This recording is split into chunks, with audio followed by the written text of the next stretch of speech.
Pemirsa, Anda masih di Metro Siang. Udara Jakarta lagi-lagi membuat sesak. Polusi yang ada di atas ambang batas membuat masyarakat berpikir kemana peran pemerintah. Baru-baru ini Kementerian LHK menutup 3 pabrik yang diduga kuat menyumbang polusi buruk bagi Jakarta. Namun apakah itu saja cukup? Apa yang bisa dilakukan oleh masyarakat? Berikut liputan khusus Metro Siang untuk Anda.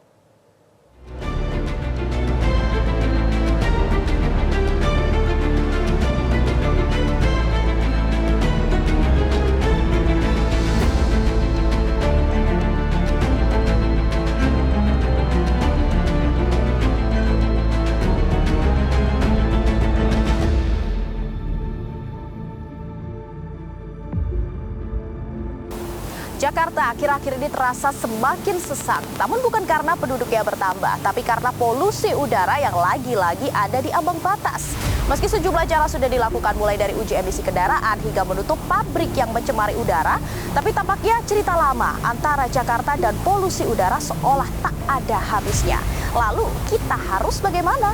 Ikuti penelusuran kami.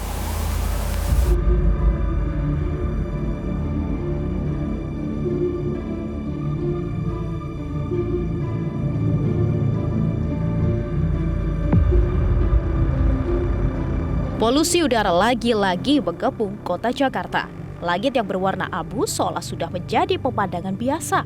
Namun, PJ Gubernur DKI Jakarta, Heru Budi Hartono justru terkesan menanggapi enteng permasalahan yang sudah menahun ini. Ya, pertama memang dunia begitu ya. Semua polusi, tetapi DKI kan ada water mist, nanti ada pembatasan kendaraan, uji emisi. Namun tampaknya pemerintah kini mulai bergerak. Misalnya, Kementerian LHK baru saja menutup 3 pabrik yang dianggap menyumbang udara buruk di Jakarta, yakni PT Indo Aluminium Intikarsa Industri pada sektor penggilingan aluminium di Cikarang, Jawa Barat, PT Raja Gudang Mas, pemanfaat limbah B di Serang, Banten, dan PT Multi Makmur Limbah Nasional, pengelola limbah B3 tidak berizin. Tim Metro TV melakukan penelusuran ke PT MMLN di Kecamatan Paku Haji, Tangerang, Banten. Ini adalah salah satu perusahaan pengolahan limbah di Tangerang, Banten yang ditutup oleh Kementerian LHK karena mencemari udara.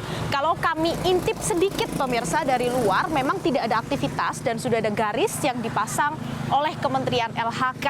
Nah, kita akan coba untuk masuk ke dalam.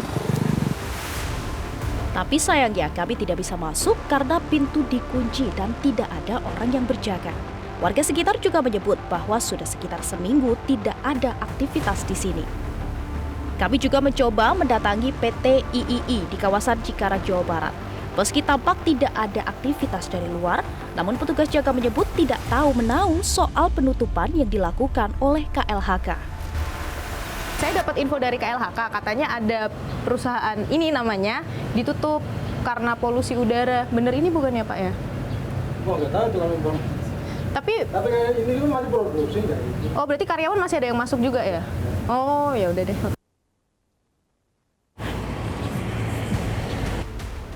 Lokasi pabrik yang berdekatan dengan pemukiman warga tentu memiliki resiko.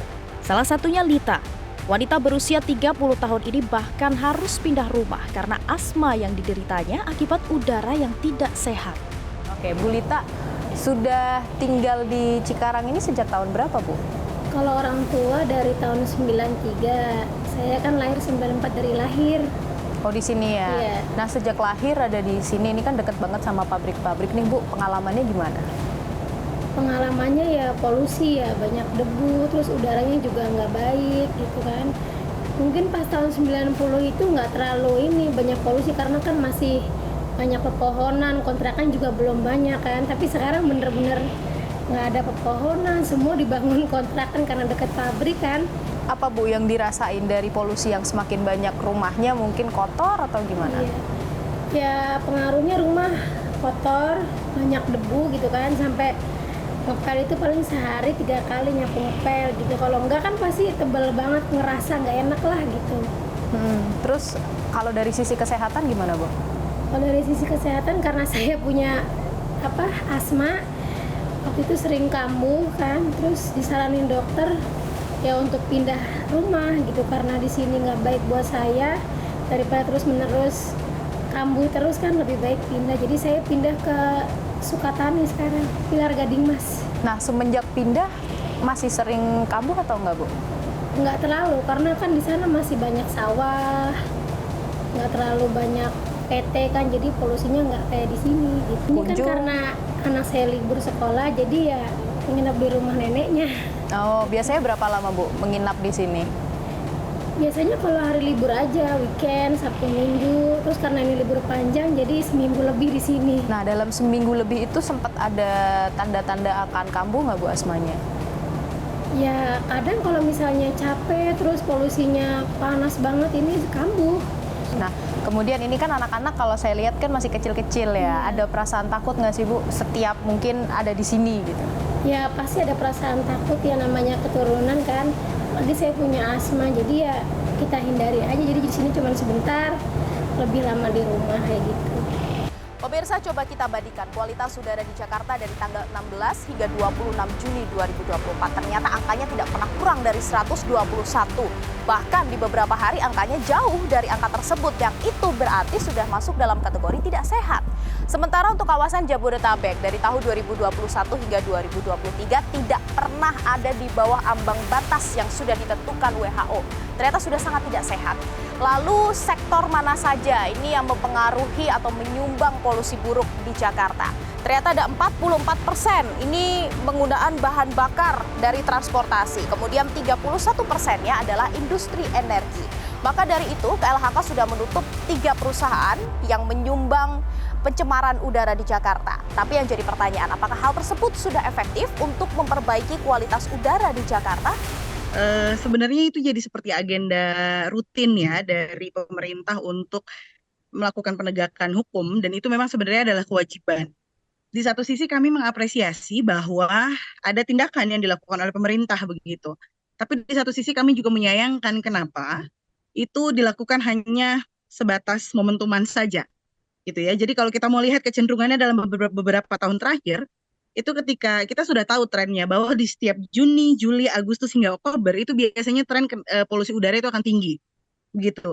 Nah, harusnya tindakan pencegahan yang dilakukan lewat monitoring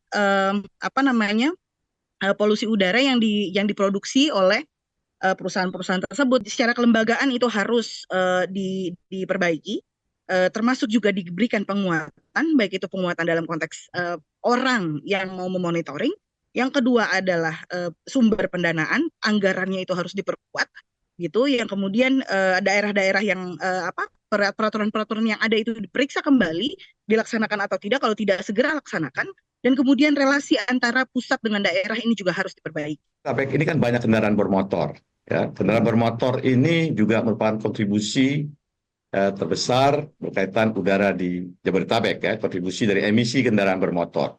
Yang kedua, kita pahami juga di sekitar Jabodetabek ini kan merupakan beberapa kawasan-kawasan industri besar, di mana kita mengetahui bahwa emisi dari pabrik-pabrik itu juga kan berkontribusi terhadap penurunan kualitas udara di Jakarta, dan juga masih ada kegiatan-kegiatan konstruksi, kemudian juga pembakaran sampah secara terbuka. Dan mengingat saat ini kita memasuki musim kemarau, tantangan kita adalah kan sumber-sumber emisinya itu banyak ya. Ya, kalau kita lihat kendaraan bermotor itu jumlahnya cukup besar, kegiatan usaha ataupun industri-industri di wilayah Jabodetabek cukup besar, dan juga kegiatan-kegiatan masyarakat masih ada yang membakar ya, sampah mereka secara terbuka, termasuk kegiatan konstruksi. Nah, untuk itu kami saat ini terus-menerus melakukan koordinasi dengan pemerintah daerah. Lalu apakah masyarakat juga merasakan udara Jakarta yang kian buruk? Iya sih, ngerasa banget sih, apalagi tuh kemarin data terakhir kita tuh jadi kota nomor 1 terburuk ya polusinya sedunia gitu.